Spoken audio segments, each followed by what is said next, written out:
The flame-grilled Whopper from Burger King. The most food-filling burger. Is it, though? Is that? Yes. A slightly better version of you.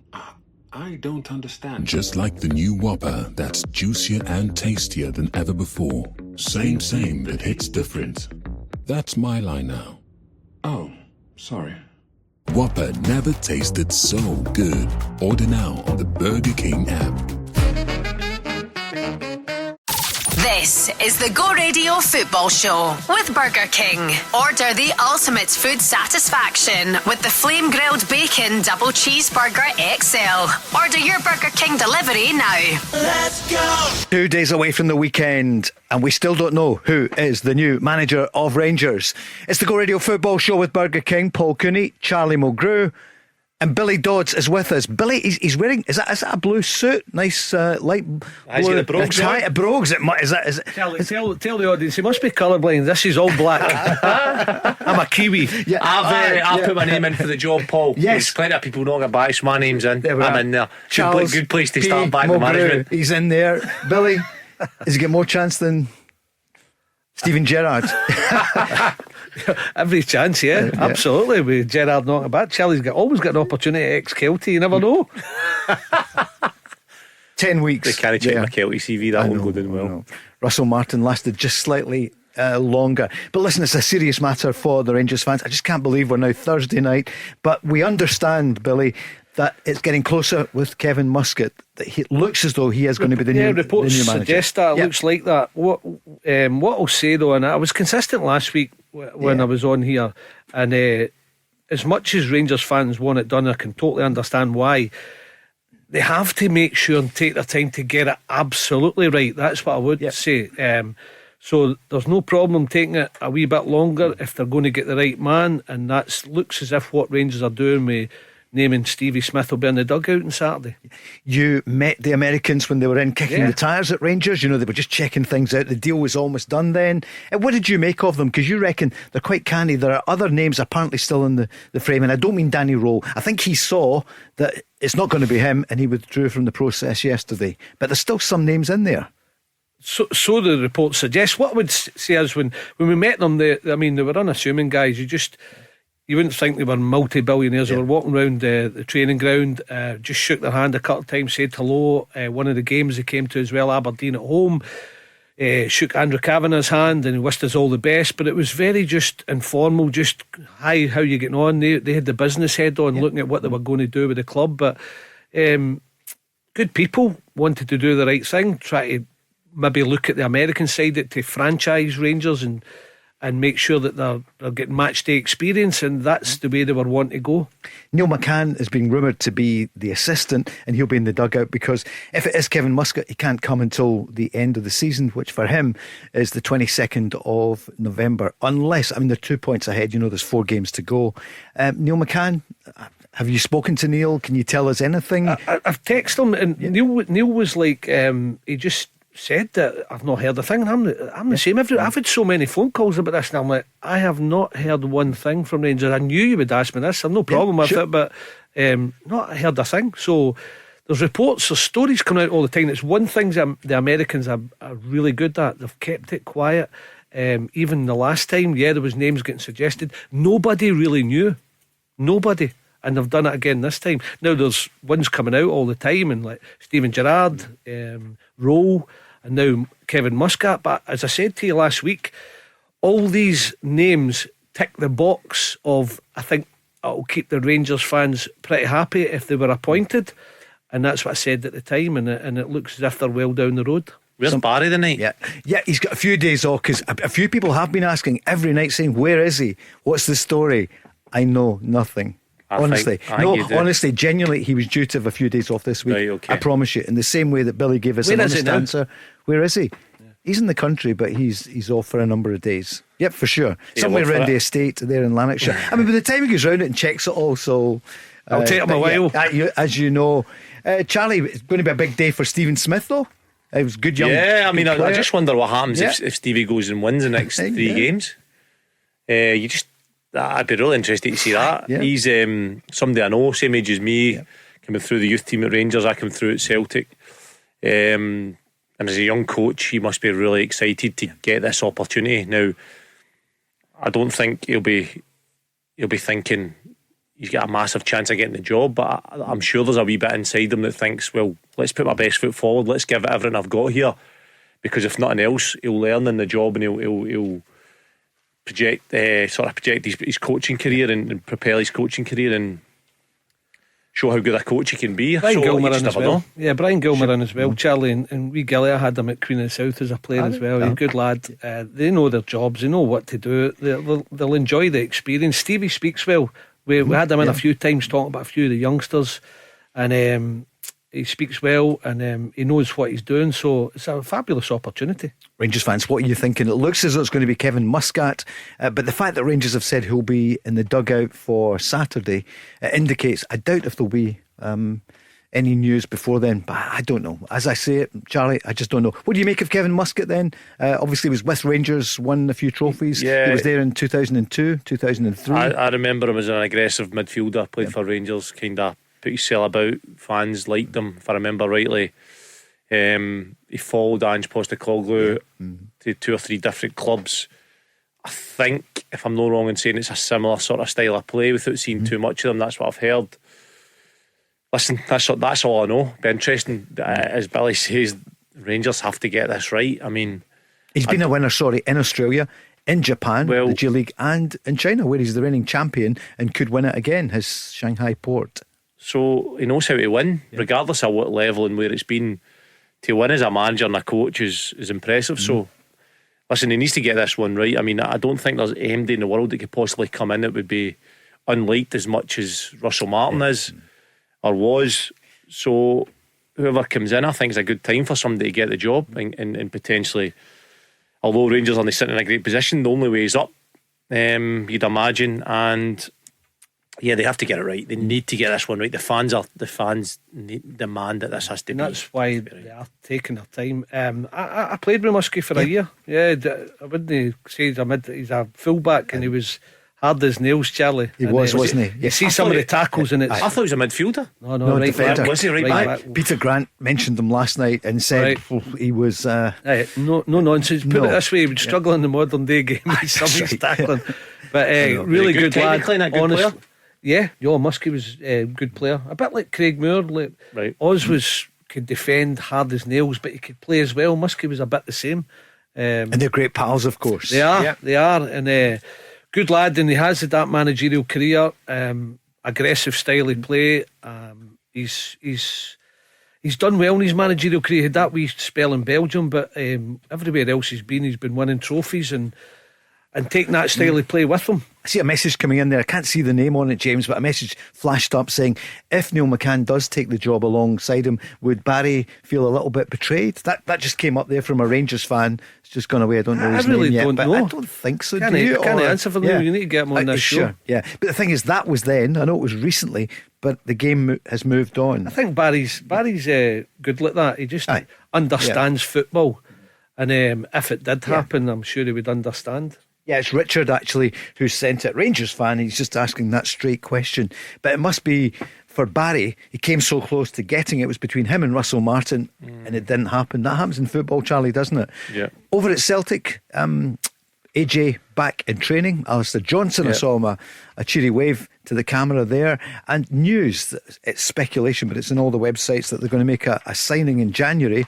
Bobby Clark, a young midfielder. Yeah, it's a bit early for rumours for January, but listen, he's the move for Liverpool to Leipzig for 15 million quid. He's Lee Clark's his dad that played with Newcastle hero. Yeah, Newcastle heroes on loan at Derby. So I don't know what kind of season he's having at Derby, but potentially could add to the ex-Kelly squad. Manager as well. Of course, that's right. Yeah, kept him up in the Fall Cup playoff. I always remember that scene when he's just running along the touchline. Is that right? Yeah. They won 4-0 eventually, but sunny day with a white shirt on, and I think it was just relief for Lee Clark. What about if Bobby Clark is coming? Where would he fit in? He's only 20. Does it tell us anything? I mean, I guess Celtic are looking to see what might happen in the future. Hatate at some point would go. Some others maybe. Yeah, listen, I think every team is always looking and always trying to see how they can strengthen. Of course, Celtic are no different to that. So, he would come in, and I don't think anybody has to go. Celtic squad could be doing with some strengthening in the forward sort of areas, midfield areas. So listen, yeah, you'd imagine he would add to the squad without knowing too much about him. Billy, I see Scotland, we've moved up in the rankings. I know it changes after It's amazing when you don't play well, what can happen? I know. See, we're up number 38 now. We've moved up a few places. So it's the highest position we've had in 18 months. Haven't seen you. We saw Charlie and heard him on Monday night. Haven't seen you since the game. I heard you on Radio Scotland at the game. Both games. Both, yeah. I mean, Belarus, what can we say about it that hasn't been said? We've got 6 points. Yeah, two good finishes, 3 points. Walk on and look forward to your next game. Walk on, did you say? Is that? Yes. Oh, you saying that there? Sorry, I thought it was steady. Careful. No, Billy was on there and said, when he said hello to you, was it hello? At the Andrew Kavanagh, you're on it tonight.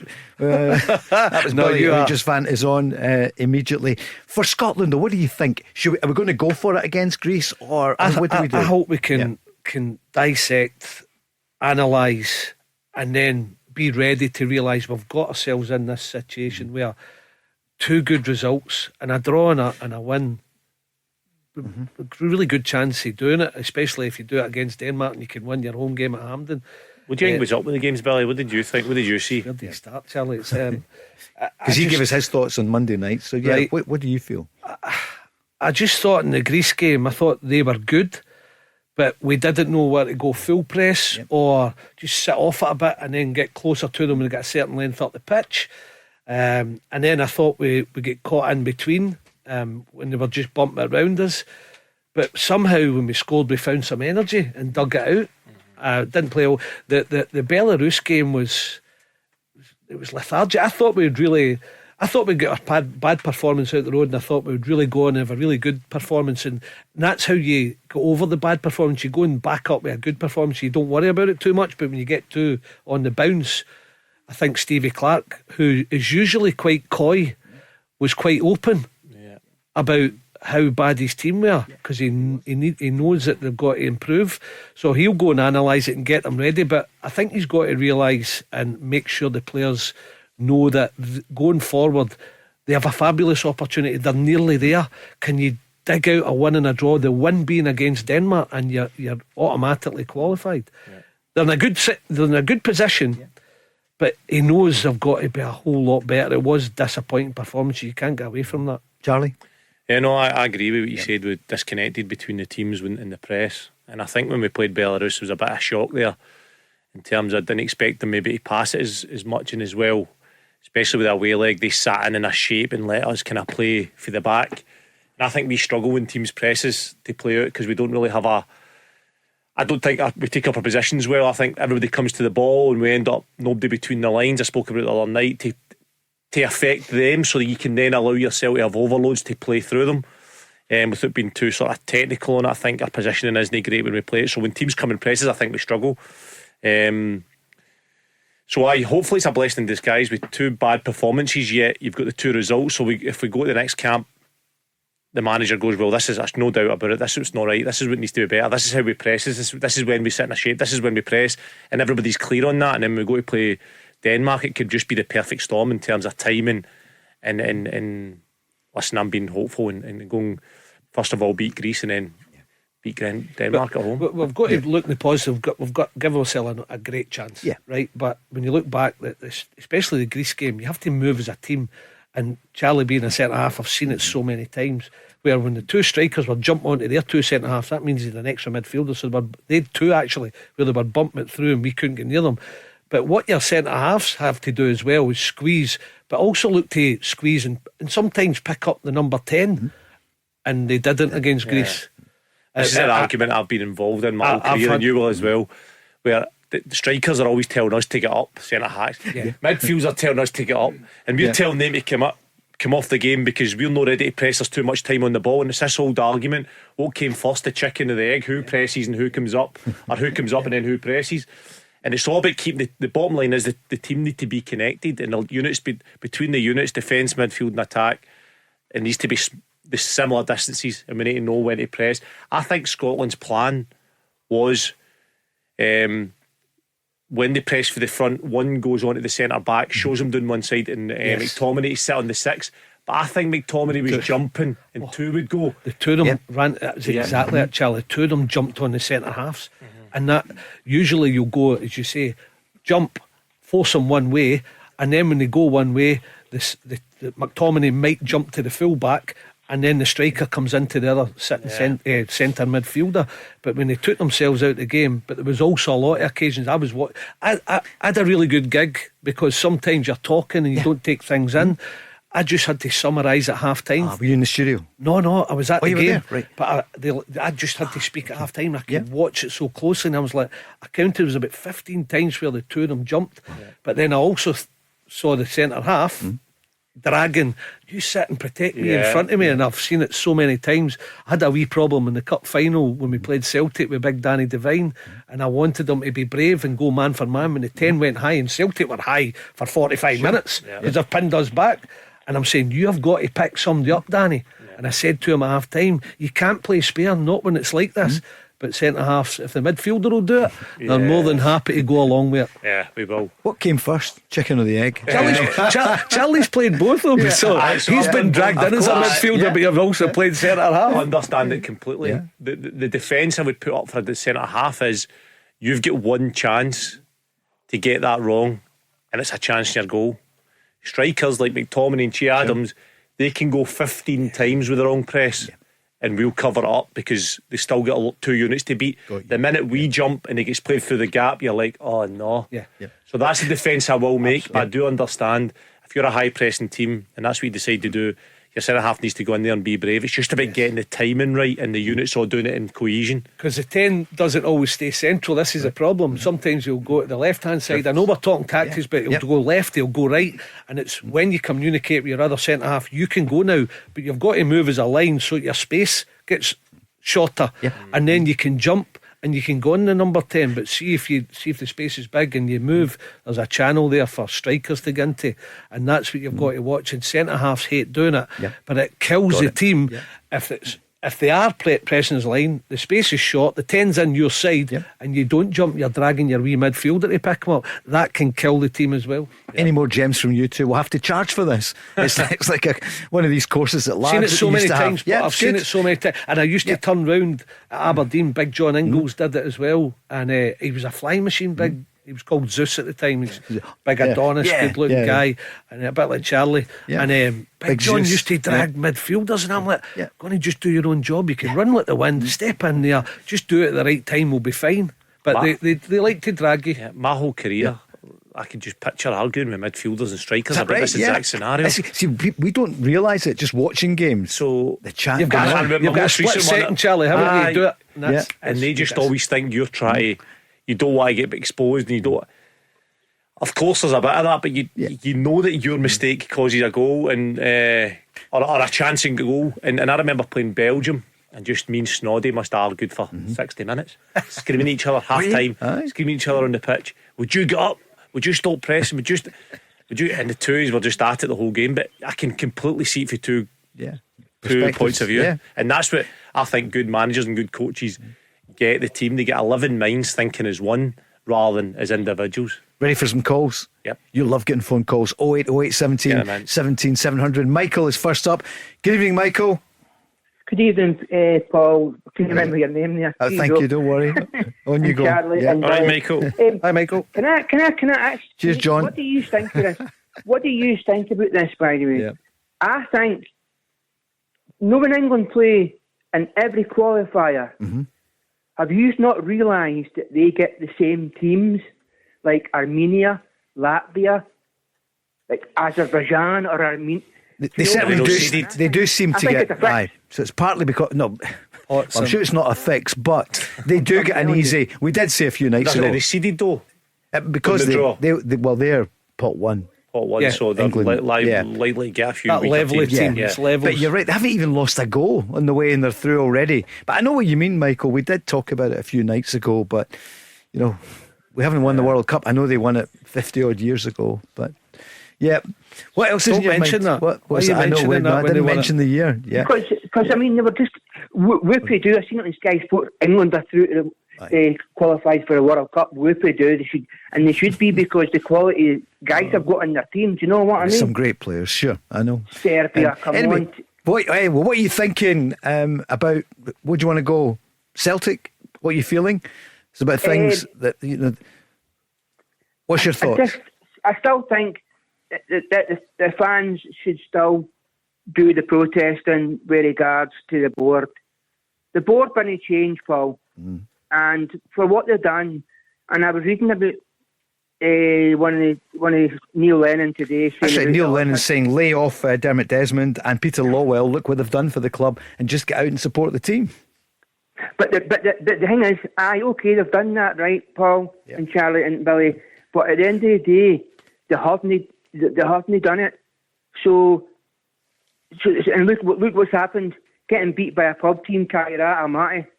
You know what I mean? That's embarrassing. Well, they're not a pub team, but sure, they don't have the resources in like yours. Charlie, what would you say? This seems to go on and on and on. It's a self-inflicted wound by Celtic that they haven't sorted out yet. Nah, listen, it's not great. It's the fact that we're still talking about it should be sorted.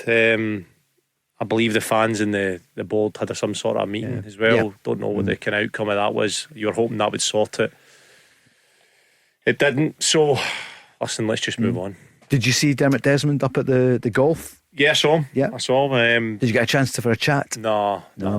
You sure? Did he give you an insight? No. Not interested in chatting to me. Would you ask them the tough questions, Charlie? No, I'd have crap myself. I'd have crap myself. I've given it the big a few times on Premier and says we'll get manager coming here and I've got a question for him.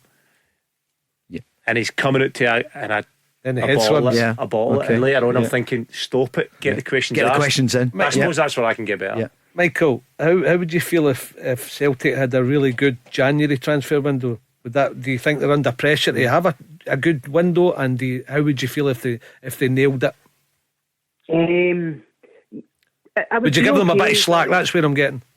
Basically, I'd give them a bit of slack, but at the end of the day, I don't trust them, Billy. I knew they wouldn't do nothing in this summer transfer window, pal. Do you know what I mean? So I'm just like, because I would just love to see Celtic do well in Europe, but I don't think they will, Billy. I think they'll get beat next week by Sturm Graz. You think? Yeah. Maybe beat Dundee, but maybe beat Dundee. Dundee's not going to be easy. I don't think no. Dundee's going to be easy. I just think that when you look at that fixture, you're going to see 11 men in their own third of the pitch. Celtic having to break them down, and they've not been doing that well this season. They've not been doing it brilliantly. Well, what's wrong there? They've showed signs at Partick. Yeah, they've done it really well, and you're thinking they're going to kick on here. Tounekti has been a shining light, and he looks like that player that can go and eliminate people. So if you're relying on him in any actual, if they both don't kind of turn up and do it, you're like, who's going to do it? Because nobody's proved they can do it so far this year. Yeah, they've just not clicked, have they, Billy? Celtic so far played well against Falkirk in the cup game at home, but no, you're right. I've said it to you all season. I don't think they're fully fired, but they've still got a good return of points, and that's not a bad thing. But the Celtic fans don't want to hear that. They want to, as Michael said, they wanted to build for Europe, but they were careful. They've always been careful in that window. They always try and get through the round and then maybe get the players in, but it backfired on them this time. So they've got to show their fans that they're going to try and nail it the next time and the reason make some big signings. The reason I think Celtic are in the position they're in with so many points is the defence. The defence has been unbelievable. Scales and has been brilliant. The way they've defended on the halfway line when Celtic are attacking, and the way they've picked up and guarded against counter-attacks has been amazing to watch. Scales defended the box amazing. He's been brilliant for Celtic, and that's the reason they are where they are.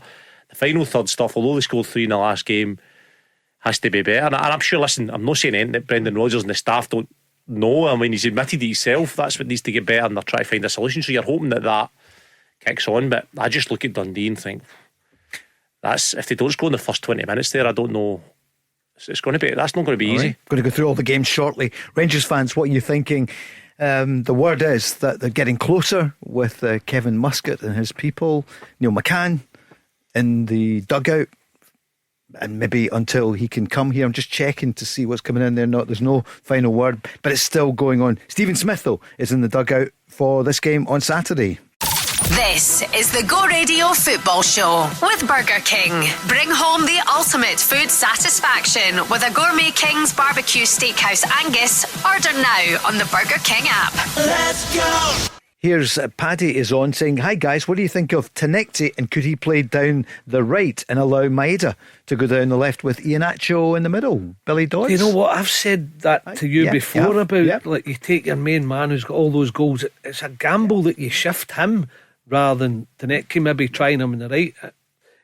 But he's been a brilliant performer, as Charlie said about him. So it's I would maybe within games think about keeping switching them to just see how they went as well and see how they perform. But Tounekti's doing really well. But I thought right from the start of the season, even though Maeda's no been at his best, but he's played striker, he's played out of position in the right, and he can do it. He can do it. He's just not performed his best. But when you take your best performer from last season, Player of the Year, out his position, and it's a good point that Paddy makes, and you play him there and he's not quite firing, then you're losing plenty from the team. Listen, Maeda's a huge player. I would consider dropping him. Would you? I would consider taking him out of the team for a bit.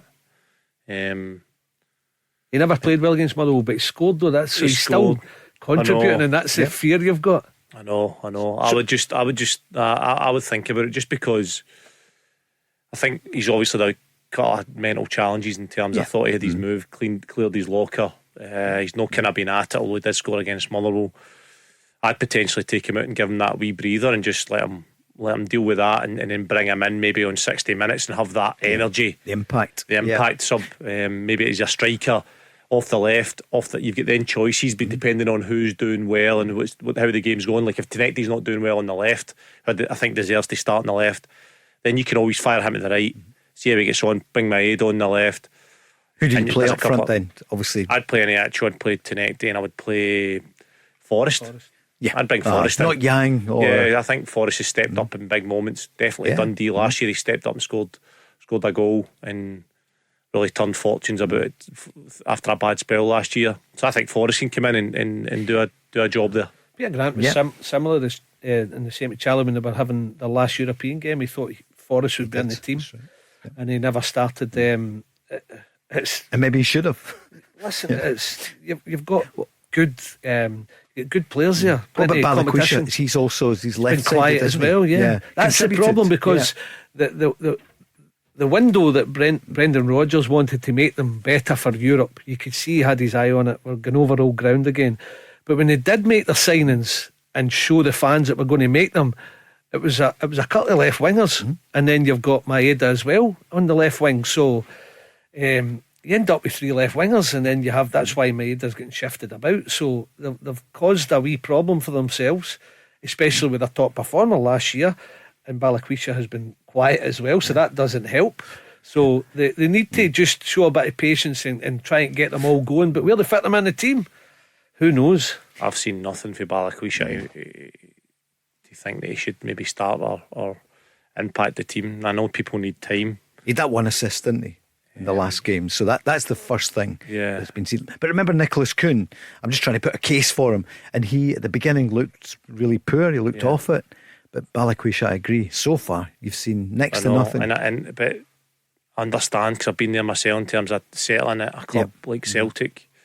It's not easy, and understanding the standards that's required. So he might need more time to settle, but I don't think the right thing to do is to chuck him in and put him under that sort of pressure again, because I just feel that there's question marks over him definitely already. You hope he comes at the right time in terms of performance levels, and you're hoping that's a start when he's assist for Maeda. But you can't be sure. But it does. Listen, the perfect formula is everybody goes in your team and they're flying. It doesn't work like that. It's human nature where people like peak quicker than others, and some just fall away, and it takes them a while to settle with the club and get in there and get the atmosphere in the dressing room, and then maybe in a few months' time, Balaquisha, as you say, we took a wee while, he might really start performing. What about Rangers' Nico Raskin in the papers today, saying that, and he obviously played both games for Belgium just a few days ago, including the game and the win over Wales. He said he wants to feel the love back at Rangers. I watched them both. How was he? And he played his favourite position as a six. Yeah, but you don't believe that is his best position. And nor did Russell Martin, nor did Barry Ferguson. He played well, and he's getting so many plaudits for it. And but I would say then, right, with the did you really? Even they drew 0-0, obviously, and he was solid. But did you really influence the game? That's what I feel. I feel Nico's got everything. He can score goals. He can get forward. He can defend. He can get about the pitch. He's got so much energy. But when he plays the six, yes, and he can score. Efficient. That's the word. Right. But no better. You think if he played a six with somebody else, he could just let him basically, like Russell Martin played him against Hibs, didn't he? And it was like a new role they called it, but basically what I saw was a number 6, a centre midfielder, holding midfielder, just doing what he likes and having somebody else beside him. But he can do that. We played Barron as a 6, Nico at the left, Diamande to the right, and sometimes Barron would shift and Nico would just take his position. So at times within the game, Charlie, he was actually playing a 6, but he couldn't take that in his head. He just wanted to, I want to play 6, I want to start the game. But I said, but what about the goals? What about you hitting the box? And we were all, Barry, Neil, the lot of us were just chipping away at him, and he ended up really liking his football. He's enjoying his football, but he always said that I still want to be a 6er. And he gets it with Belgium. I said, go and play Belgium, go and play with your national team as a 6. You're good as a 6, you're a good player, but you're efficient as you could be. What if you just gave him the number 6 on his top and told him he was a 6? But told him he'd get in the box. You're a 6, right? You're a 6, just get in the box and score goals. Rangers haven't announced the new manager yet, or the head coach. Charlie, are you in there? Are you I'll put my name in that. You're the undercover agent. Charlie played number 6, didn't you? No? I love them, but I love playing number 6. Did you? Why? Just that because you got to dictate the play. But I'd basically take the ball off the defenders and start the play. I loved it. It was Big Gordon Chisholm and I that took Charlie to Dundee United. Played him as a left wing back. Actually, my first 3 games, I had 3 different managers: Chizzy, Dodds, and Craig Brewster. So you finished us off. My first 3 games of professional football. You just reminded me. Charlie, I went with Big Chiz to watch Charlie, and he told me because he knew your uncle or something, That's right. didn't he? And we went to Stenhousemuir, You obviously freezing, and to watch him play for Celtic. What did you And think? I'm like, I loved him. I'm like, quality. Had to learn the defence. It's amazing, Charlie, like top defender to finish with, because at that age you had a wee bit defensively where that was my question mark. Yes, that was a huge question mark over my defensive ability, and that was back in the day, Billy, though, where wingers ran at left backs. Yes. They don't Remember do it that? now. That's why we put I look at left backs and go, left wing back. I look at it now and go, that was my era. I should have been playing when no wingers ran at you, because my ability was in possession and crossing the ball. Yeah, he did brilliantly for us. But I'm telling you, I was dying. I was freezing. Absolutely freezing. Doesn't he realise what Gordon Chisholm myself he put us through to take to United to give him the start? Oh man, so thankful for that opportunity, because obviously it's no easy to get a loan, and then I managed to get that loan, and I felt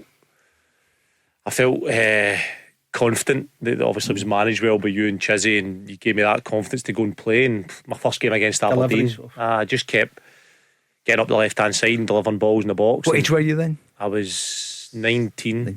19, I turned 20 that March. Right. So I went in January, 19. I've always followed his career, because it was left back, he came, and then left wing back, and then left midfield, and then left centre half. Unbelievable. Did they change management because of him? No. Well, it cost 3 managers his job in 6 months or something. We were 2-0 up at half time, Aberdeen, and we get beat 3-2. Big Stilly. Big Stilly threw 2 in, the big man. Aye. And I told Chiz to sign Derek Stilly. Big Stilly was a good goalie. He was, wasn't he? I remember him. He was a really good goalie. Just not that time. We were vulnerable defensively at that time, and cruising that Scottish Cup tie 2-0. 2-0 half beat. The big man was mental. Big Stilly, what a guy, man. He would go for like kind of guy. Like he would go from like having a couple of cans of tennis during the week and sending pictures to lads and having a laugh and in the changing room, one of the lads, and then the manager and the coaching staff would come in and he would cross his leg over and he would turn into lawyer mode, discussing the game for the week before with like a different accent. It was called him like Frank the Tank. He was a different character. He's got his own law firm, and I still speak to him. So if he's listening, we could be in trouble here. Allegedly, he needs to go in there. Is that right? He's got a law firm.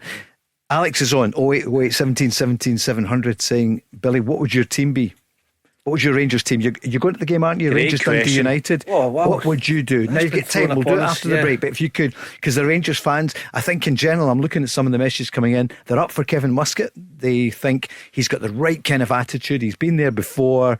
And look, I know Russell had been there, but he's a different kind of character. They want a leader rather than a head coach now. That's right. Yeah. Does it matter whether it's called manager or head coach? I don't think it does, but I think the Rangers fans, who I've said to you, they have to take the Rangers fans into account in this one. They want a leader. They want a head coach, they want a coach, but they want a leader as well. You can have the manager and director of football, call it what you like. The main person surely is the manager, the person that picks the team. And you say to recruitment, look, I want a 6'4" central defender that actually can link the player, whatever it would be. And then they go and find them. They're getting well paid. It's the same at Celtic, Charlie. There should be a clarity. Who is it that wants it? Should be Brendan Rodgers with director of football around him or whatever. They're working together. You have to be. It can't be. It's like if it was you and me, I would have skills in some area, hard to find. But I'm not going to be the player. You need complementary skills. You can't ask a manager to play a player that's been signed by somebody else. The manager, I know you need the help and you need the scouting and you need everybody to come together. The final say has to be to the manager. The manager needs to put that player in the park and see if the manager puts that player in the park and has confidence in them. The player will feel that. If he doesn't have confidence in him, the player will also feel that. So it needs to be that feeling between. I mean, words can't you can't see it, you can't touch it. It's a feeling a player gets from a manager that he believes in him and he trusts him. And that needs to be why the manager is kind of making the signings. And Bobby's on 08 08 17 17 700. It's messages more than calls. We will take a few calls shortly, but he wants to know what you both think of the Rangers squad. One, is it as good as it was this time last year? But more importantly, is it good enough for Kevin Muscat or whoever comes in? Are they going to be able to do something this season with? I think whoever comes in will want to put their own stamp on it. There's no doubt about that. There is players in there who can improve performance and as a group make it better, but they've got to realise that maybe a bit more hard work. The confidence will come, but they've got to realise they've got to get results to build that confidence. You don't get results, the confidence is not going to go up and you're going to go nowhere. What advice would you give to the person coming in if it's Kevin Muscat? I mean, I know he's well, but you've just been in there. I think it's very similar because we've been losing games, so you have to lift it, and every manager will tell you that, but especially in these kind of conditions where Rangers have struggled to get results, so the mood's low. So the first time you get in there and be bright and have a real spark about you, and I think you would lift the place right away, even before you get to the training field and the football side of it. And it probably is, say, a little bit less with the media. Listen, we're in the media. It's what we need, good interviews. But, don't get too tied up in interviews. Do you not think it's pretty relentless, Charlie, for managers? When you say about too tied up, I don't know how to I wouldn't know how to advise or what a manager should do. The only thing I know and what I would say is be honest. So if you're honest and you say how it is straight down the line, I don't think you can trip yourself up. Players respect it. I think players respect it. I think managers, I think fans respect it. And I think it's the easiest way to be authentic and to kind of get a connection with people. If you're no honest or no truthful, I think people can sense that for you. And I think whoever comes in, I'm not advising them how to speak to the media because I can't, but that's how I would see the only way to be. Billy, what would you say? You know what I mean? Sometimes the media conferences go on and on. They get asked the same questions. Quick and to the point. Yeah, because there's been so many changes of managers. That's my point, I think. In the last 3 years, 4 years, it's been a revolving door. And to say, at the start of this project or whatever, there's all these words now you try not to use. But I guess Kevin Muscat is experienced. I'm just telling you what we did in the last time. We lifted the place. We were positive. We were strong, but with simple, direct messages. And to be fair, the players responded to it. I think that's the way you've got to go about it this time, because it's the same feeling in there. You go in and they're all looking to, can we get this place going? Some good players in there, but can we get it lifted? Can we get it going? Can we put a run of results together that's going to bring that confidence? And the only way you can do it is go in with, we're going to ask you and demand, we're going to demand that you do the right habits, but it's going to be good demands. It's not going to be in your face shouting at you. It's going to be an uplift and positivity going in there. It's the only way you'll get it going. you think you left the place in a better state than it was when I think you would came in? have to ask the players that. I've been That's asked. fair. No, Sure. but I've been asked. No, it's not a bad question, Paul. yeah. I've been asked that question so many times, and I keep on saying to people, "Don't ask us. Go and ask the players." And I think, in general, you might be a small percentage, but I think the players would say, "We really liked it under them." What would the first thing you would do if you went in there, in terms of formations and team? Going to think about that during the break. We'll ask you in 90 seconds. It's fine between the Kingsway and the Clydeside Expressway, and the M8, Glasgow and Edinburgh Road. The Go Radio Football Show with Burger King. Try the new and improved Whopper, bursting with flavour and juicier than ever. Let's go! Headlines tonight, still waiting for the final puff of smoke, but we think the deal is just about there for Kevin Muscat. I see the Recorder saying it, the Sun as well, close to it, and Neil McCann, we've been saying for a couple of days, looks as though your old mucker will be in there as well, Neil McCann, and he's really, really good, isn't he, as assistant to Kevin Muscat, while they thrash out terms with Shanghai Port, because I think Kevin Muscat has another year and sort of 3 weeks to go, or 6 weeks to go in charge there, so there'll be compensation which is being thrashed out at the moment. Neil McCann's going in as assistant? Is that definite? Well, I don't know, definitely. That's the rumours though, isn't it? It is, yeah, from good sources, but I don't know it for sure. Billy? I can only tell you what Neil's like as a coach, and excellent communicator. You see that when he talks just football, and he gets the message across to the players, simplifies it, but strong demands, which I was talking about just before that break there. And the players players like him, so I'm not surprised he's being linked. But we'll see what happens. They're saying that on the Sun, they're saying that he'll also bring in his Australian international, former Aussie international, Ross Aloisi, who'll come in alongside him in the coaching staff. So, Charlie, what was your excellent question to Billy just before the break? Team. Yeah. It was, what would he do if he went into Rangers in terms of formation and starting lineup? The last time we found a brand where we get two strikers on the pitch, and it's whether you play with those two, but it's putting some workload on the three. How did you come to that? The three midfielders I'm talking about. How did you come to that conclusion that would be a good option for you? How long did it take, or what made you think like that? I played it against Celtic in the cup final, that formation, right, and it worked to an extent. And we decided with Rangers, because they have better players who can.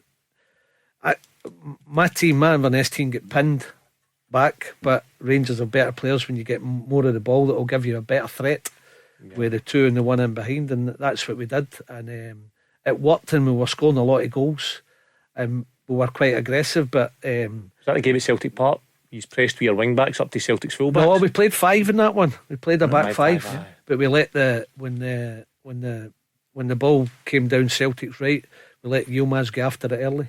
Yeah. And we kind of get in their face, So you can be versatile. I think you have to be Celtic struggled versatile. With that. Really struggled. And Barry and myself and Neil spoke about it a lot, and then we took it on a training ground, took it into the auditorium and showed them what we're looking, this is what we want, the movements, and then we took it onto the training ground, and the boys bought into it right away. I think Neil played that against Celtic with Dundee at one point, and it worked as well. But I think you've got to be versatile to what you're playing against as well. So Barry used that word a lot, and we did. We said that we're not saying anything here that we didn't say in the changing room, and we were like, right, we can't just play the same and just expect to be the same every week. We have to find a way, but we didn't want to change it too much either. Yeah. What's your team then? If you were in the dugout for the game with Dundee United? It all depends if you're going with your two strikers, but if not, you would try to get a wee bit like you're talking about, like Balakwisha, and this is your team. You can go with two strikers if you want. Yeah, but I think I'll name a team with two strikers, and I'll name a team like a 4-5-1, a 4-2-3-1, or a 4-3-3, whatever you want to call it. I think if you want to get Ant-Man going again, that's what I was touching on. Like Balakwisha, you need to really. Wingers are inconsistent anyway, but he's speedy, he pins people back. He has to maybe think about the game a little bit more, how you just can't run at people all the time and beat them. You've got to bounce and have a little bit of thought. When he first came in, remember when he was just flying at people? Yeah, it was Pilsen, and they were high, and it suited him. But then he sort of went in his shell a bit. Because that deep sitting team, I'm not going to call it a low block. I hate all the modern terminology. Team sitting deep on him, there's no space to run into. So he struggled a wee bit against that, and that affected his form and it affected his confidence. So what's your team? If you're going a 4-3-3, we'd probably go Jack Butland in goals, Tavernier, Suter, Cornelius, Magoma, and then you would go the three. I would get Diomande going as well, because I think Diamande's a top player. I just think he's lost confidence, and Dio's so much energy in that three. So if you went Barron, Raskan, Diomande, and then if Ant-Man and Gassama right and left, and go with Miovski up front. Not Chermiti. Well, Chermiti's been away as well, but so is Miovski. But I saw that he's been taken off a couple of games, so you would think he's not used up too much energy. Chermiti played and scored, which is good. Yeah. Came on the 68th minute, scored in the 70th. Yes, so there you go. Chermiti's one to be worked on. He's got everybody's looking at the price tag, and rightly so. It's a big burden on a young boy's shoulders. But Chermiti, he works his socks off. There's something to build with there, and he's quick, so quick. And I saw that a couple of games when he got a through ball. He nearly scored in his first game when he was getting chased. I can't remember who it was with, who was chasing him. He was quite quick, but he stayed away from him with the ball and got the effort, and the keeper brought off a great save. I'm not saying he's a finished article. That's nowhere I'm going with that one, but he's definitely got attributes, the boy. And there must be something there, the money that's been paid for him. Charlie, what's your Rangers team? So mine was exactly the same, only I had Rothwell and I had a Barron. Right, okay. So I'd play Rothwell as a number 10. And why? I just think Rothwell's probably Rangers haven't seen the best of Rothwell. I only know him as an attacking player on the half turn in a number 10 position, or as a winger coming off the line. Don't really know him as a number 6. Holding midfielder, so I would like to see him potentially get. I think the best in would be in there, so that's why I think he would be better. And I think he's a better player than what I've saw of Barron. Is just my opinion. Rothwell's definitely changed in the last 2 or 3 games I've seen. When I first saw Joe Rothwell, and I thought, right, get a bit more energy about him and get about the pitch, but I'll tell you what, he can pass the ball. See, when he come on a couple of European games when they were struggling, and then even some of the domestic games, and he's just getting it, he's lasering it through the lines, and I really like that. And then I've seen recently that more energy, more bust going forward, so definitely something to work with there as well. All the chats about the manager, it looks as though it's going to be Kevin Muscat, but when you look at the table, and you both know, after 7 games, Rangers have only 8 points and only 1 win. There's a danger before he gets in the building late November, it could all be over. If Rangers slip up in these coming games in the league, then the gap with Hearts and Celtic could be too wide. Do you think he'll keep Rangers up? Charlie said that, not me. That was Charlie Mulgrew. Listeners, that was not the manager. Charlie Mulgrew. I just came into my mind an intrusive thought. I just had to say it. Sorry. Exactly.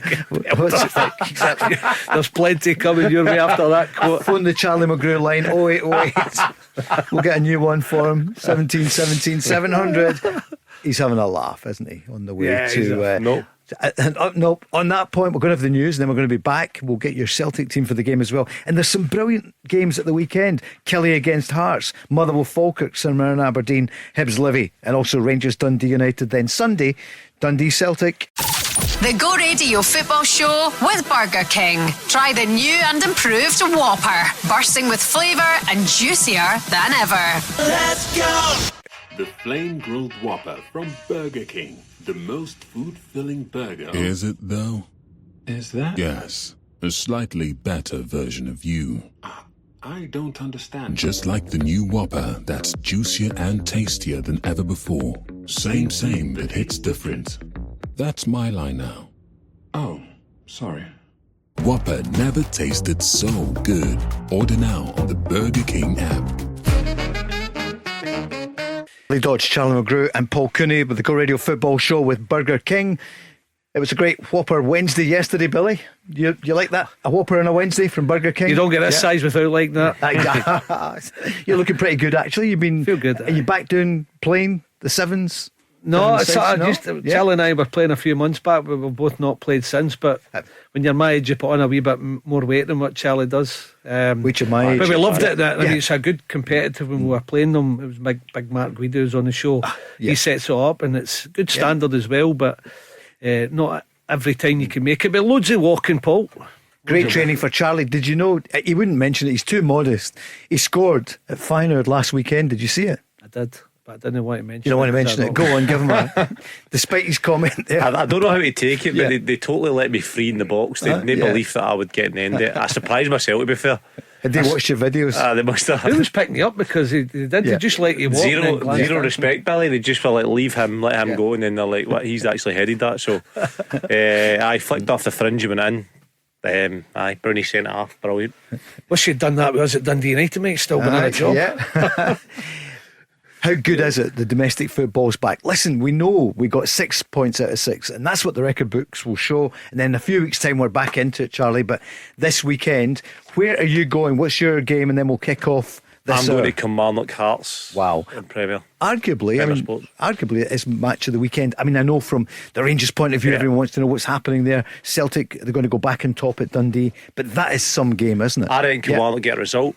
Do you? I reckon Kilmarnock get a result. I don't think a lot of people will give them much a chance, but I think they've been going along well. Kettlewell's got them playing, picking up results and going along quietly. I think this is the games where I think this is the part of the reason why I don't think Hearts can sustain what they're doing. I think that they go to places like Kilmarnock, the pressure's a wee bit off Kilmarnock. They're playing top of the league Hearts. It's on onus of Hearts to have possession and try and break down Kilmarnock.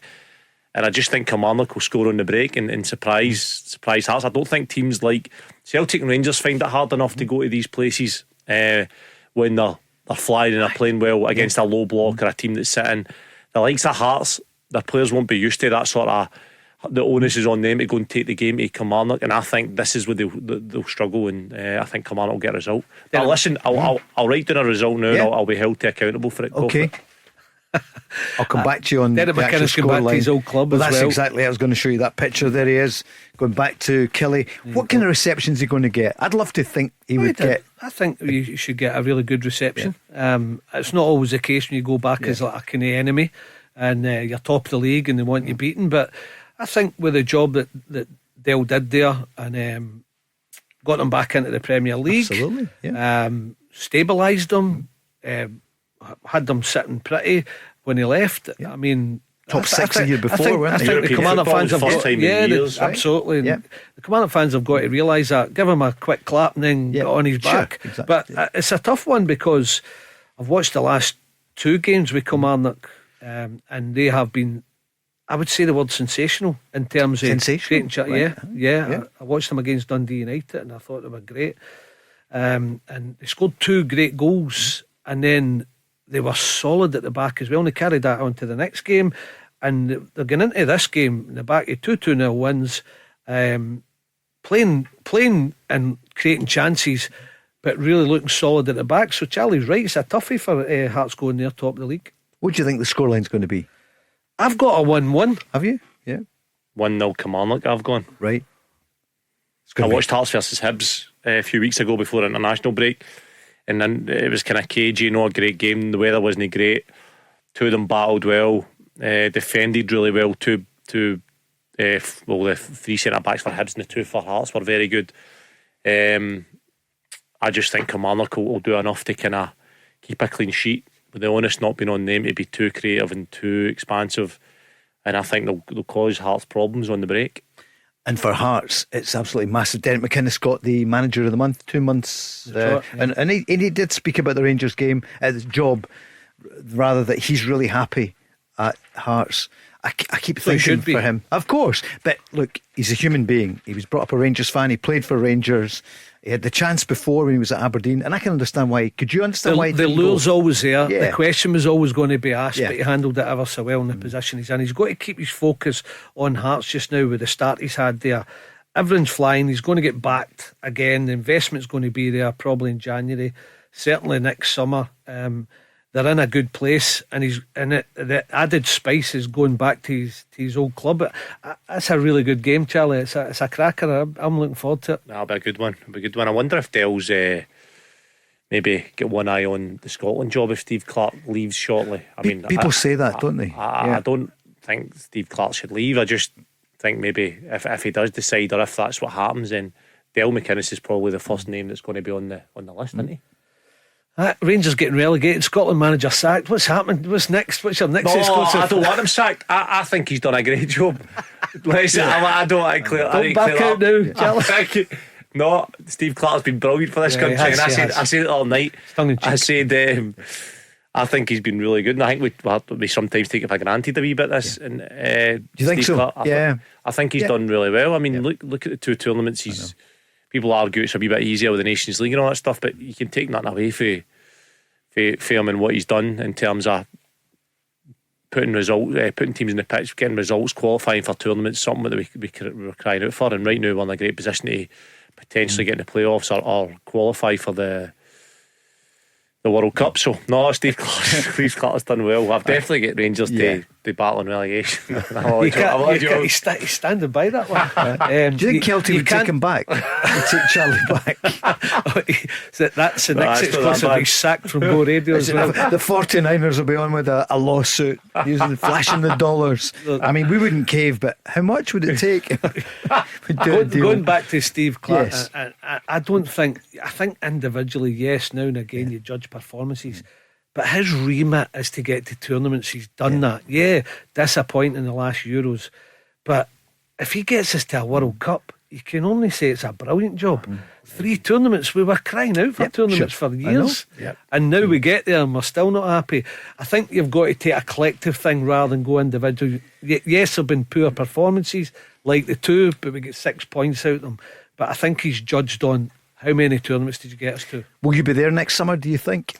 I hope so. Part of the BBC. Oh, that'd be great. They'll be going, because they'll send. Not a bad place. It'll be magnificent. Oh, it'd be lovely. Charlie's. I would love to go. Yeah, you could do pitch to par over there as well. You could do a bit of both, couldn't you? You could. How could I fit that one in? I have to tell you, I watched your Dunhill special. I really enjoyed it. Did you like Watched it on it. Yep, just off to sleep, and it was great to watch. They get you to sleep. No, he does that, Charlie. Times his strike on you. No, it was brilliant. I really enjoyed it. And the Bill Murray, how did you get him? Listen, I knew Bill Murray was on the course. I knew he was coming off, and I thought Bill Murray's a bit of a maverick, bit of a madman. I thought, what would he like here? So I went and got my double whiskey. Saw that. And I handed him it, and he was like, "Well, where was this in the second hole?" Yeah. No, he's no Jamaican, no. But that was a great line to do that, because you saw it visually as well, and you thought, and you see it beforehand, Bill Murray with the glass of whiskey. Apparently, when he goes to that every year, he ends up in mad parties and everything. Does he? Yeah. Apparently, he's a right character. That's another allegedly, isn't it? Yeah. It was a great. It was a great. And who else was on it? You had so many. And Bob McIntyre. Watson, Bob McIntyre, Andy Murray. Got a good chat with big him. names. Sir Andy, how was he? Who's that? Andy Murray. Andy Murray was brilliant. Did he know you then? He would know you. I don't know. He's a Hibs fan. I don't know. I just kind of. I just started. He was brilliant. Do you not introduce yourself, Charlie? I did introduce myself. It's a good start, that. I did introduce myself. I did. But I don't know if people sort of listen to that, or whether they're just going, right, hurry up, mate, ask the questions. I don't think so. But no, I heard you sometimes saying, ex-Celtic and Blackburn Rovers. It depended who it was you were speaking to. Yeah. Just try to sort of get their attention, so they'd maybe talk, because they were doing a lot of media. So no, they were brilliant. Andy Murray was brilliant. Bob McIntyre was brilliant. I asked him what the night out was like and stuff after Ryder Cup. He said he'll never forget it. Yeah, never forget it. I can't remember 500 miles singing on the bus and then back to the. Good fun. Back to the team room. It was good. Hope it does well. It was a good laugh. He's great guys. I asked him to come on, so they've said they would come on the Go Radio Football Show with Burger King. Brilliant. Get Bob McIntyre on. He's going to come on pitch to par. So he said, I said I'm coming to Oban to hold you to that. So it's a quiet time for him now. So I don't know. I'll maybe just pitch up you. Surely he knew you. He's a big Celtic fan, no? Is he? Who? Bob McIntyre. Is he? He didn't say. What? There's a wee tip for you. Sometimes you've got to do your homework, and if you realise he's a Celtic fan, you introduce yourself and he'd be buzzing, and you get more out of him. Well, here's one for you, Billy, right? I didn't want to say it, but they didn't want to go down that route. Ah, right, okay. Bob didn't want to go down that method route. in your madness. Yeah, so I didn't go down that route. Right, okay. Crap myself again. Yeah, I still would have. Sean Connery. Sean Connery was fine when I went over to do a thing, and it was at his house in Marbella and all that. And he said, "What do you do?" And I was there with somebody who was kind of well known. It was promoting Edinburgh, funnily enough. And he said, "What do you do, young man?" I said, "I work at Radio Clyde." What? Shouts to his wife, "Michelin, this young man works for my radio station in Glasgow." And then talked about it, and he was a Celtic fan at that point. He said, "Did you speak to Billy McNeil?" I said, I do at times. Of course, because I do the programme. And he said, "Well, give him all the best. And then a month or two later, I'd sent him a letter because his shares were doing really well, and I sent him a letter saying congratulations on getting the Best Supporting Actor. He got one Oscar, and it was for The Untouchables. Remember The Untouchables? Yeah. And he won it. So I sent that, said, well, congratulations. I'm not a great letter writer, but I sent that. Said, you'd be pleased about your shares, because I was an executive of that company, blah, blah, blah. And I said, you'd be pleased your team has won the double. It was 88, wasn't it? Right. Yeah, I think it was. They'd won the league anyway. And 2 weeks later, no, 3 or 4 weeks later, he phones. And it goes through reception, says, there's Sean Connery for you. And I thought it was Ross King winding us up. It was Sean. He was on for ages. And he said, I couldn't patriotic, isn't he? It's funny because he came away with us, with Rangers to Monaco. I know. And I come down for my breakfast, and him and I were the only ones in the lift, and I didn't know what to say. I'm like, some height, wasn't he? Morning, Billy. He said, morning, Sir Sean. How are you? All right. He became great friends of David Murray, didn't he? And then he became a Rangers fan later on. Yeah. How did we get onto that from pitch to par? No, Bob McIntyre, Bill Murray, Charlie's dropping names in again. They're all there. And Toppy Rangers get relegated. The only one I missed was Catherine Zeta-Jones and Michael Douglas. Yeah. I think the two of them were winching in the bushes. That's how I missed them. You would be, well, not you personally, but yeah, she's a great actress, and so is he. Right, brings us back to Kilmarnock against Hearts. You're going 1-0. You're going 1-1, you think, for that one there. Jamie's on a big Kilmarnock fan saying, what about David Watson? He's back really on form. This is his last year of his contract. You really like him, Charlie, don't you? He's played over 100 games. He's only like 20-year-old. He's he scored a couple of goals recently. Scored against Celtic, scored against St Mirren. He looks like a good midfielder. Puts his cell about. He seems to have a right good engine. Puts his cell about, gets his cell in the box. I could see he's going to be a big player for Kilmarnock this year. And where would he go next? Jamie would hate to hear this, but do you see him going even bigger, Billy? Yeah, I do. Yeah. And I think he's learning as he gets older. I think there was a lot of, as you do with young boys, you get in a team and he gets about the pitch, covers some amount of, he covers some area, and but I think you had to add a little bit of culture, and I think that comes with experience. And I see him doing that now, and I know he's scored some wonderful goals even when he was younger, but it just really looks as if it's coming together. He scored a goal the other week there where he was in his own half, and he just that desire, so that's always there. So if he can fine tune that as well, the boy's going places. That's right. He showed the kind of hunger that your old team, that Rangers need to show, don't they? You know, because he ran 50 yards and he got the left with a tap in because but it was just because he was willing to get there, and he ran past people to get there, and then it ended up getting like an 8-yard tap in. So he's got that side. That's always there. That'll never leave him until he's a bit older and his legs go. But if he can get more refined and cultured as well on top of that, and I see that coming as well, the boy could go into really big things. Yeah. A lot of Rangers fans are sending messages. Despite that, we're staying on air, and the news is it's going to be Kevin Muscat unless something goes badly wrong. It's all just about done and dusted. I thought you were meaning of sending messages to Charlie. No, they're just on anyway. No, they got the humour there earlier on, and they want to see this tied up soon. But I get what you say. Better to make the right choice, because there's been so many. Yeah. With what's going on and how it's materialised, I think you're better playing. So even if you've got a guy in mind, and I've spoken to a lot of candidates, and a lot of candidates tick the boxes, but if you want to make double sure, what is an extra 4 or 5 days going to make? That's right. You need to get it right. Make sure. You don't want to be coming December time, January time, and the Rangers fans have turned on another manager because certain things aren't going their way. First the results. So yeah, they need to get that right, and I'm sure they'll have done their homework on Muscat if that's the option. Danny's on, a Celtic fan. He said, look, I know I'm jumping ahead, but he said, I want Brendan Rodgers to stay and sign a new contract, but if he doesn't, could it be Ange Postecoglou back at Celtic, Kevin Muscat in the other dugout? Charlie. Imagine that. Good imagine that. Danny is jumping ahead. No, he hopes it's going to be Brendan Rodgers, but Ange, he's come under so much pressure. Was that 6-7 games? They've never given him a moment, have they, in the media in England? No. They're kind of almost like waiting for him. You'd love to see him turn it round at Forrest, wouldn't you? I know. You'd imagine though if he doesn't and he leaves there, and it could be like, it could be timing again that he comes back. You'd imagine he'd definitely be spoke to if Brendan Rodgers and everything doesn't get sort of sorted with his contract situation, because I'm pretty sure, I don't want to speak for him, Brendan Rodgers, but he would want to stay. And he's obviously a really good manager. I'm just checking his next game as well, Postecoglou, and it's Chelsea at home. I just never thought Postecoglou was a good fit for Forrest. My thinking behind that was the way they played under Espirito Santo was 4-5-1, and they played counter-attack. They'd speed on the break, with Alanga, with Gibbs White, they'd big Chris Wood up front, and that's the way they played the game. Now, if you had to pick a complete polar opposite manager, it's Ange Postecoglou, and I just thought, they've been successful with that type. How do you then completely change the culture of a club? And I worried about that for the first minute he went in there.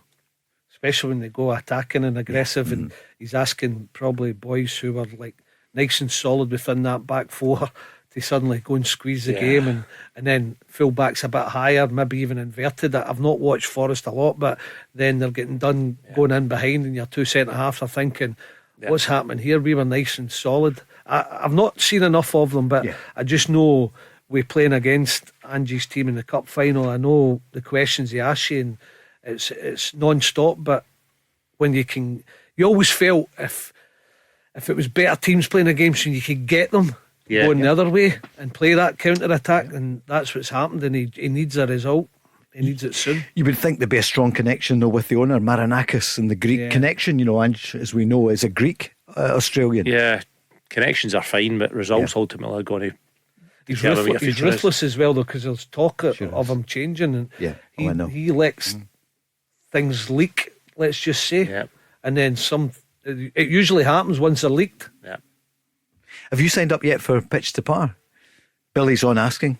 Not that Billy, is another Billy asking. He's saying, is Billy Dodds going to do Pitch to Par? Well, that would be a good one. Would you do it? 10 handicap. Me and you, do you reckon? Me and you could get to talk I'll let you know about my handicap, because I let it lapse, and I put my third card in there. He's a 10 right now, playing as an 8, so I think me and you could go as a team. We'll talk about that during the break. The Go Radio Football Show with Burger King. Try the new and improved Whopper, bursting with flavour and juicier than ever. Let's go!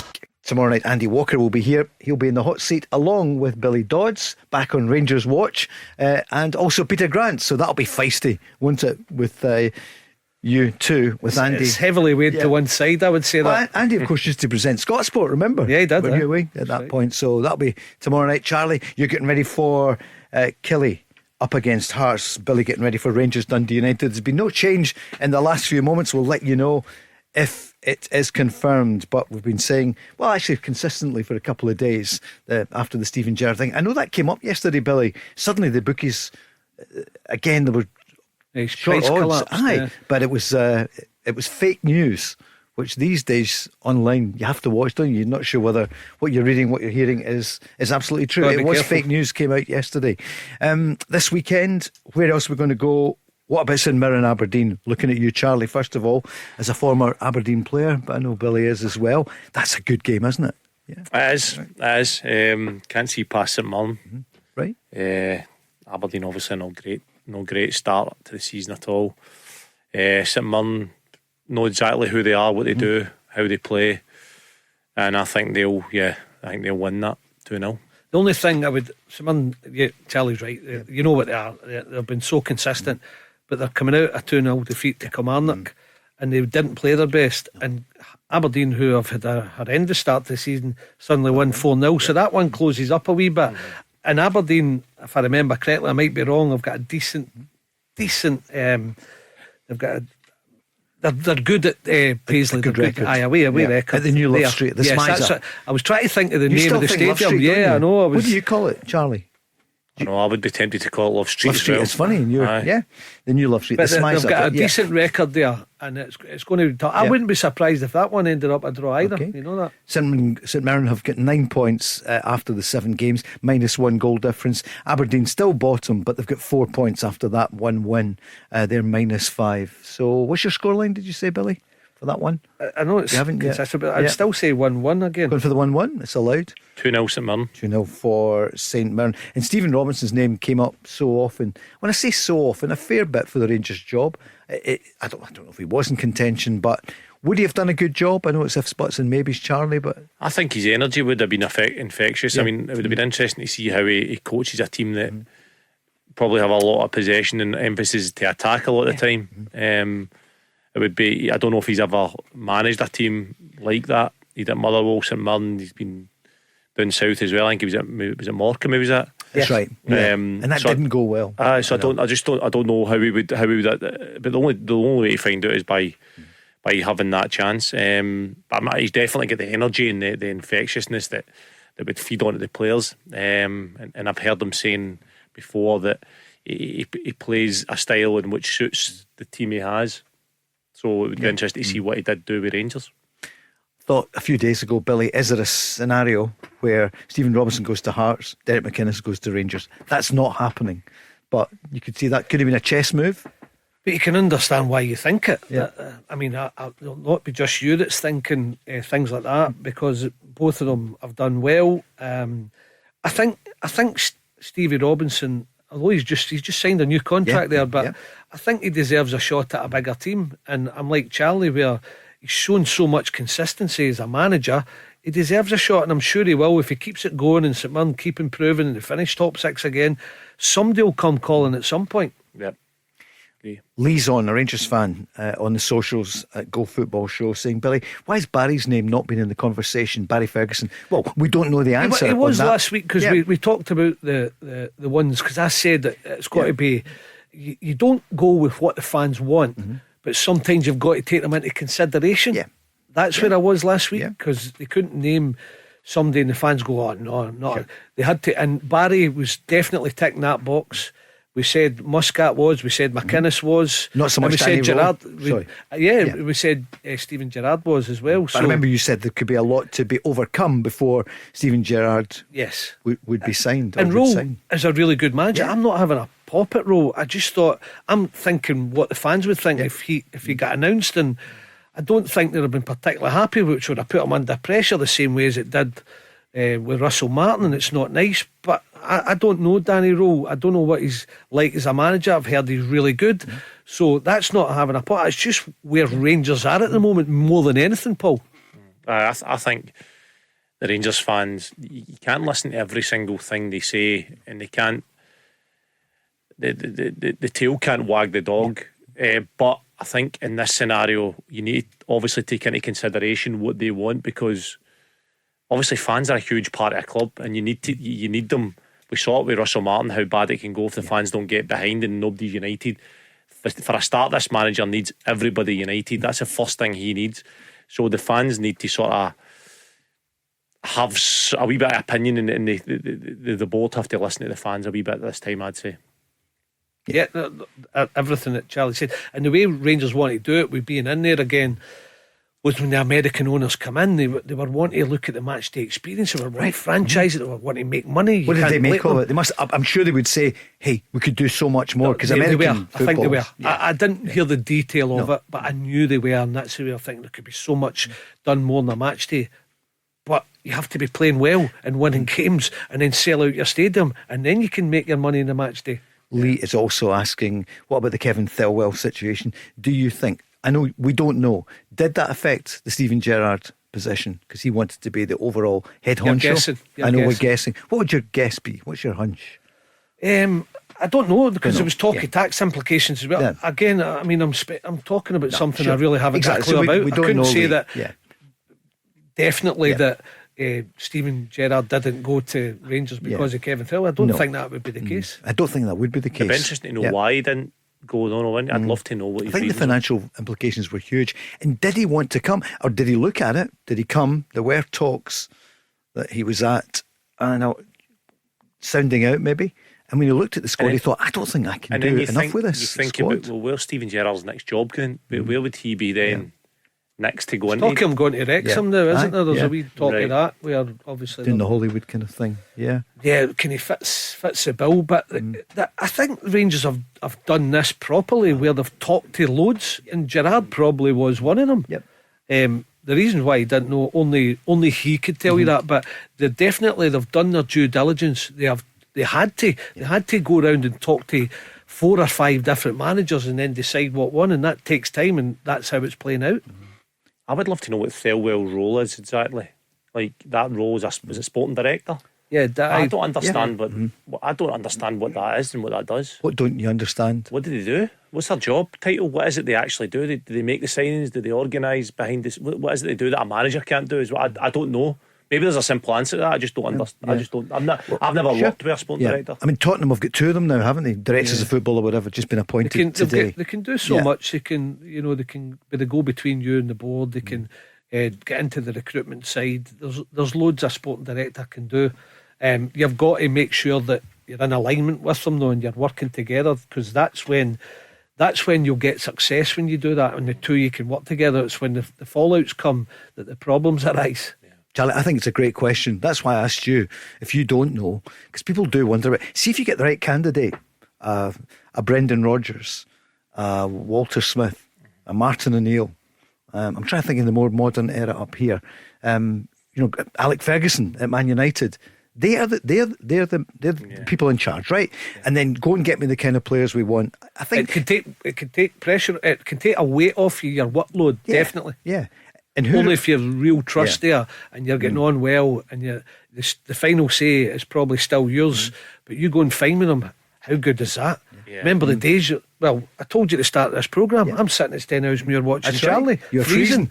So it saves the modern day manager for going and doing all that. Yeah, they might go one game where they still go, I'm going to take that game in, I'm going to have a look myself. Thanks very much for finding them. Yeah. And then if it's a success and the player turns out to be a rip-roaring success, then you are going to the sporting director and you're going, what a find that is. Well done, you.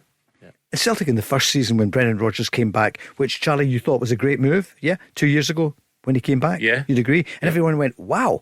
Ange Postecoglou left, the Celtic fans loved him, but instead of a period of mourning, suddenly they got Brendan Rodgers back, and I know a lot of people were a bit like, oh well, he walked out, right? And then remember that period at the beginning where the players, they weren't really his players that had come in, who's in charge of recruitment, all the rest of it. It wasn't quite, he didn't seem to have the authority that he had in his early days first time round at Celtic. I know later on we said Terminado when he didn't get John, not immediately with John McGinn, but if you've got a great manager, build it round them, surely, I would think. I think the manager's so important, that he has the final say and has a big say in it. I say, Paul, I don't understand how the sporting director role kind of fully works, and it doesn't always work, Charlie. But it's when they come to disagreements that it can be naughty. Have you seen it work well, Billy? I'm trying to think. Has it worked? Well, I'm sure there's. You can go at Brighton and there'll be sporting directors, and right away. I mean, the success that team's had. That's the playbook, isn't it? Yeah. And you see Tony Bloom coming to Hearts, and it's starting to work there. They'll have a sporting director and Graham Jones in it. Yeah, finding players. There is a lot of success stories. There's the horror stories as well, but it can work. But you've got to be aligned right away, and the question marks come when some of the players you bring in don't hit the mark, and then you start questioning. You can have fallouts, but if you get it right, it can go swimmingly. But it's a lot of big thing in Europe, isn't it? It is, massive in Europe. I know. We're probably behind the curve on this one. Kevin Thelwell definitely will come under, and he must be already. People will be saying, okay, what is the return we're getting from it? For example, Chermiti, who scored the other night, as you know. He still come good though. Of course. I'm not just saying that, right? But when I saw that big guy, and there's so much rough edges to him, and you expect that, he's young, he's hardly played any football, but there's something about him that he's so quick and so direct, and he works his socks off. I've seen him chasing about that back four. Not every striker does that, so there's a good base. So if you can get other bits of the game into him, he still might be a success. It can go the other way, of course, and a lot of Rangers fans have question marks, and rightly so, because we've not seen it happen so far, and it's been a big outlay. But that's not the boys' fault. They paid £8 million for him. Sure. I think in time he might come good, but at Rangers you don't get that time. You've got to be winning games. So that's your balance. I think if he was a finished article and he'd scored goals and his goal record was good, because everybody looks at his goal record, although he's a young player, it's not played loads of games, then he wouldn't be at Rangers. You know what I mean? He would be playing for Everton or in the Everton squad. So sometimes these players need to get the opportunity, and Rangers might be the place where he goes. And look at Dessers, he got a lot of stick for how Roy was and ended up scoring 50 odd goals for Rangers. So you just never know. He needs to get the chance. I think he's shown me glimmers of things like Billy says that he can definitely have an effect on the team. You enjoyed working with Dessers, didn't you? Oh, it was I couldn't speak more highly. You want a modern pro and a good lad and listener and takes things in as Cyril Dessers, and that's somebody. I said to him, you can sink or swim at this club. You got stick, as Charlie was talking about, but my word, you swam, Cyril. You just said no, I'm going to take that in the chin, I'm going to come back better, and he did that. And there's nobody more pleased than myself and Neil and Barry that big Cyril Dessers did well for us. Would love that. Working with another striker. Of course, but it wasn't just about me. It was. I think more of that came from Cyril Dessers, because he was just such a nice guy who showed a determination and saying, I'm not being beaten here, I'm not going to fail at this club, I'm going to do well and get a move, and that's exactly what he did. Robin's on, he's asking, Bajrami scored internationally the other day. What did you make of him? Yeah. He's got talent. So much talent. Yeah. And I sat down with them all and treated them like men and had just humane conversations with them as well. Find out a bit about his family. Had a nice walk with them in Bilbao, and it was myself and Nadeem having a really good chat. Do you eat coffee and all that? Just no coffee, but we were doing our walk, and I ended up with him at the back, and such a nice lad. And I just say, going to show a bit more determination. And he said to me, my Albanian manager says the same. Is that right? And I'm thinking, well, you've got so much talent. You should see this guy strike a dead ball. In fact, he's like you. He can move it with pace and put it right in the top bin. And I'm like, I need to see more of that, and I need to see him be more consistent. But that comes with wingers. And Nadeem's like that. I know. Do you think he's got it to do that? I think he's got talent, the boy. Do you think he will convert that into consistency? He's got to show consistency. Do you think he'll do it? He's capable, but do you know where it is with Nadeem? The head. Yeah, we better say it's a hit in the head, sure. because obviously the listeners can't see what it's also when you said you've got a great shot, I was going to say thanks very much, but I think he was looking at Charlie at that point. He's got so much talent, it's what I hear, but can he convert that into applying it, Charlie? Yeah, that's what the whole game of football basically is can you get out your own head and sort of play with a freedom? And I suppose that's what good coaches, Billy, you spoke to him and had a chat with him and make that connection. And I think when you get the connections, then you begin to see a player that maybe wasn't as aggressive or as fit or whatever he was labelled as. Because there's no one player that I've played with in my career that doesn't want to do well. Yeah, everybody wants to do well. Just sometimes getting over the challenges in your head of the pressure, of the anxiety when you wake up in the morning to go and play and you step out in front of the crowd at a team like Rangers or Celtic or any team for that matter, and it's getting over the hurdles in order to bring out your full self and bring yourself to that in game, to run hard, to look fit, to look strong on a big stage, technical. Charlie, that's the big, because they don't realise they come and they see Celtic and they see Rangers and they go, oh, this is bigger than what I thought, and then they hear the crowd and then it's like a freeze moment for some of them, and then suddenly you realise, can you handle that? If you handle that, you've got the ability. But it's just making them believe, and again, that's all in the mind. Charlie, what's your Celtic team for the weekend? Can we ask you that after this? The Go Radio Football Show with Burger King. Try the new and improved Whopper, bursting with flavour and juicier than ever. Let's go! Andy Walker will be here tomorrow night with Peter Grant and Billy Dodds. Do you think by then, well, Billy, we don't know, will there be an official announcement? So nothing has changed in the last 2 minutes, but it looks as though Kevin Muscat will be in charge. Neil McCann, part of the backroom team there. But we'll find out soon. Stephen Smith is in charge, though, along with some others. Brian Gilmer. Yeah, you would think we little wee Gilly and Stephen being in charge, it'll be a later announcement. I think so, yeah. But good luck to them. Yeah, exactly. Great opportunity. Yeah. Charlie, just before the break, we talked about Celtic playing at Dundee, and I heard you saying it in the first hour, this is not going to be a gimme, it's going to be a difficult game. What's the Celtic team that you would play? I went for Kasper Schmeichel. Johnson, if he's fit, I don't think he'll be quite ready yet, but definitely he plays if he's fit. If not, Donovan, Carter Vickers. I don't know if he's back for injury actually. Donovan, he had a wee knock, so hopefully he is. If not, then Ralston.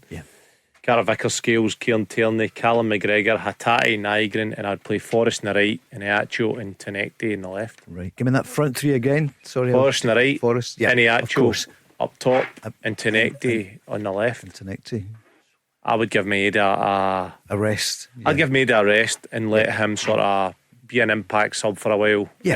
Couple of games and work his way back. There's no doubt he's going to be a big player. Hopefully be a big player for now to January. But I just think maybe a wee rest for him will help him. Do you think he'll get back to the levels he was at last season?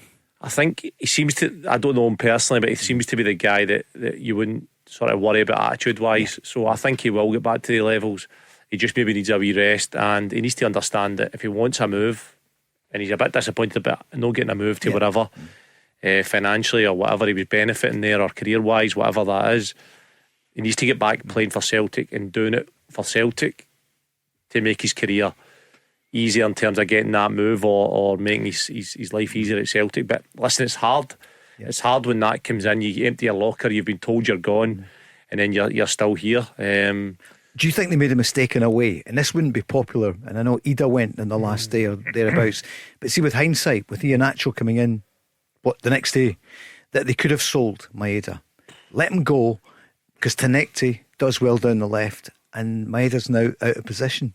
But then if you take who's your other striker? That's what I mean. If you take Maeda out, you're still denting the squad. If Iheanacho gets injured in that one, then Celtic are snookered. So why didn't they keep Ida then? Because Ida, they got good money. But Peter Grant mentioned that, you'd have got more money for Maeda, for sure.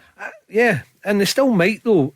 And I know Charlie's right to say if he comes again, he's so mild-mannered you don't know where he's at, and that's not a bad thing, because sometimes when you don't get your move, you can see the toys come out the pram and they don't. You can see by their emotion that they're not enjoying it, they're not playing well.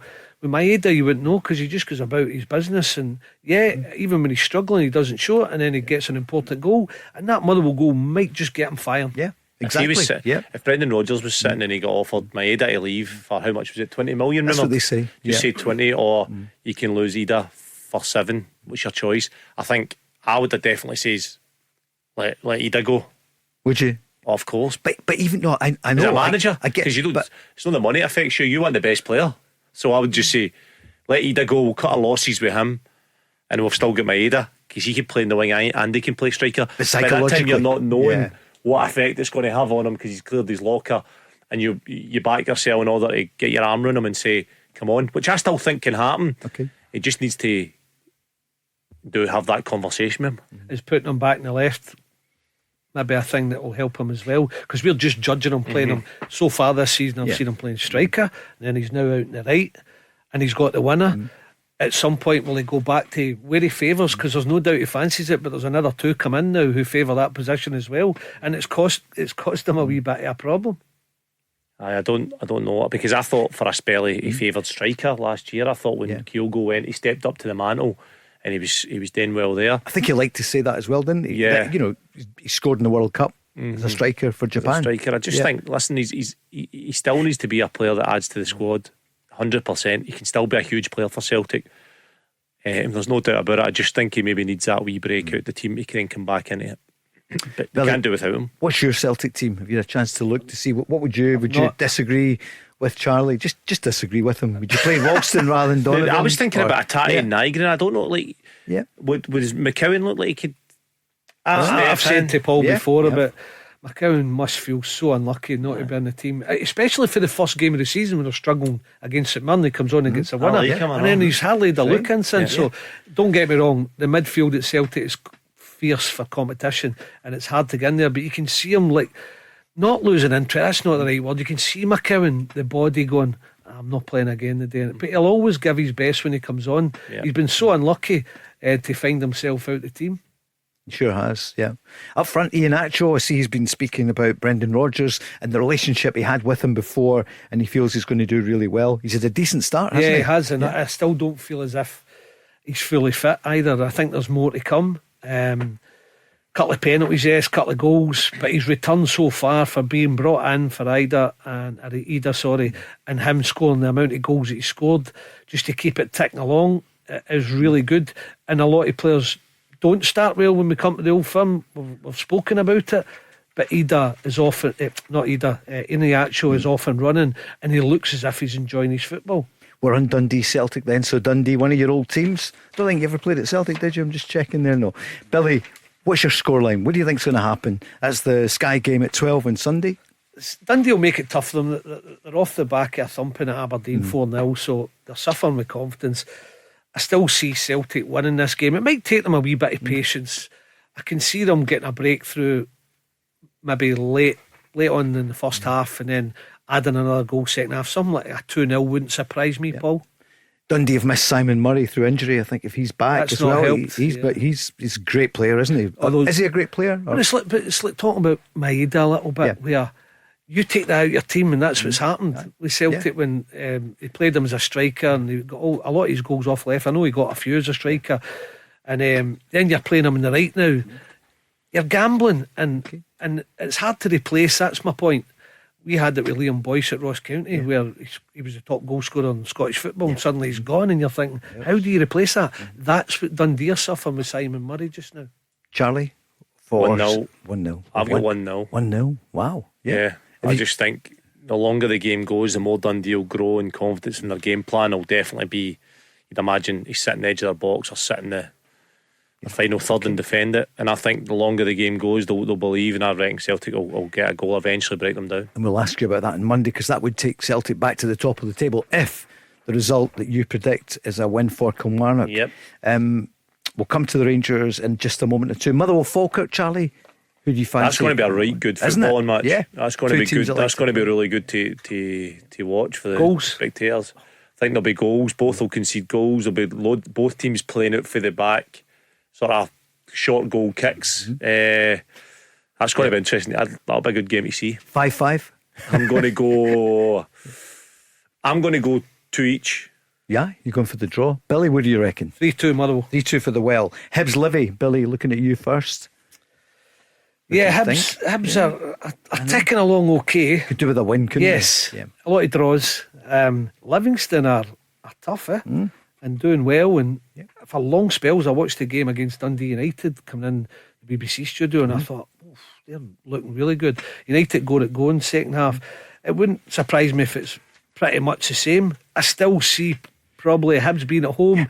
You should be winning it. They'll be wanting that first one. I'm going to go, because Livy are well organised, 2-1 Hibs. 2-1 Hibs. Martin Boyle, maybe. Yep. Tough, and it'll be sticky at times. Okay. Charlie, what do you think? I think Hibs recently have kind of sorted their defence out in terms of going to Celtic Park and really focusing on getting a clean sheet there. They defended brilliantly, Hanley.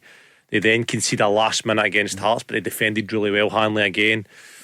They've conceded too many goals, so they've sorted that side out. I'm going to go Hibs 2-1. Hibs 2-1. And earlier on, St Mirren, you went for... I went St Mirren 2-0 to beat Aberdeen. 1-1. Yeah, you went 1-1. Right, what about Ibrox on Saturday? I mean, what a day for Stephen Smith and Brian Gilmore and the rest of the team to be there, and Stephen in charge of the team. Is he going to get a tune out of Rangers? What do you feel? Proud moment for Stevie Smith. You would think with all that's going on, the fans will get right behind him. You still feel that Rangers could be vulnerable and maybe lose a goal, but I still see Rangers just with that lift, and a lot of players coming back for international duty as well, but I see them getting through this one. I think they're going to score a few goals. I'm going to go for 3-1 Rangers. 3-1. Charlie, you were wearing the tangerine just a couple of years ago. Go back to what you said earlier in the show. You've got to be careful here. Yeah, I'm going to go 4-0 Dundee United. Nah, I'm going to go 2-1 Rangers. I'm going to go 2-1 Rangers. I want to ask you, Billy, imagine Stevie Smith wins the next 3 games and Rangers haven't appointed Muscat yet. They're going to change manager and appoint Stevie. Listen, anything can happen in football. It's mad how it happens. It's results. It's tough games when you think about it, though, because it's Bran, haven't they? Bran away and then Celtic, I think it is. Well, that's what I mean. Can you imagine they won the 3 Dundee United, Bran, Celtic? Muscat will probably I'll tell you what will happen if they do win those 3 and continue it. They'll not get relegated. And listen, Rangers fans will be hoping that, because it's been a long time. Just in the Championship, I just want to ask you about top of the table. St Johnstone are at Broth. You'd expect them to win. I was doing the game at the weekend. Well, what did you, against Ross County at the draw. Excellent. Yeah. Ross County did well to hang in, but St Johnstone, I know they've not scored the last couple of games, but their passing and movement was incredible. Like a Premier I was League really team. impressed. Yeah, I've heard the manager speak about it. Are they going to win up there? Yeah. You going for a win? I'm going. I think they will. You will. I think it's a tough place to get their game style going. What about Partick Thistle, Ross County, Charlie? Scoreline?